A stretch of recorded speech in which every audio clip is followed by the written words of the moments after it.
Asia 41 news के साथ मैं हूं आपकी मेजबान अन्ना अब्बास। खबर शामिल करते हैं नसीराबाद से। डिस्ट्रिक्ट ब्यूरो चीफ साबर बलोच के मुताबिक नसीराबाद डेरा मुराद जमाली में बढ़ती हुई बदअमनी डकैती की वारदातों के खिलाफ दुकानदार यूनियन की कॉल पर शहर में मुकम्मल शटर डाउन हड़ताल, तमाम छोटे बड़े कारोबारी मराकज़ बंद कर दिए गए। ताजिरों ने एहतजाजी कैंप कायम कर दिया। तफसीलात के मुताबिक डेरा मुराद जमाली में डकैती की होने वाली वारदातों के खिलाफ ताजर बिरादरी सरापा एहतजाज बन गए। जुमे के रोज ताजरों और दुकानदारों ने यूनियन की कॉल पर डेरा मुराद जमाली शहर में मुकम्मल शटर डाउन हड़ताल की।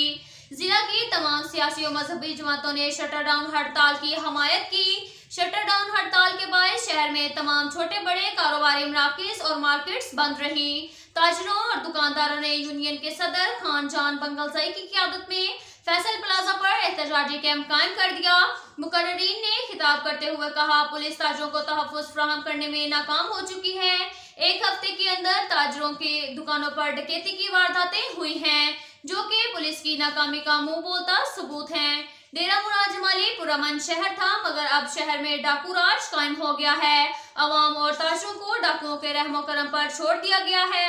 हुकूमती रिट खत्म हो चुकी है। वज़ीर आला बलोचिस्तान और आईजी बलोचिस्तान से मुतालबा किया कि डेरा मुराद जमाली में बढ़ती हुई बदअमनी और डकैती की वारदातों के खिलाफ नोटिस लेकर ताजरों और आवाम के तहफ़्फ़ुज़ को फराहम किया जाए, ताकि ताजर बिला खौफ खतर अपना कारोबार शुरू कर सकें। अब तक के लिए इतना ही काफ़ी है। मिलते हैं अगले बुलेटिन में, हमारे साथ रहिएगा। अल्लाह हाफिज़।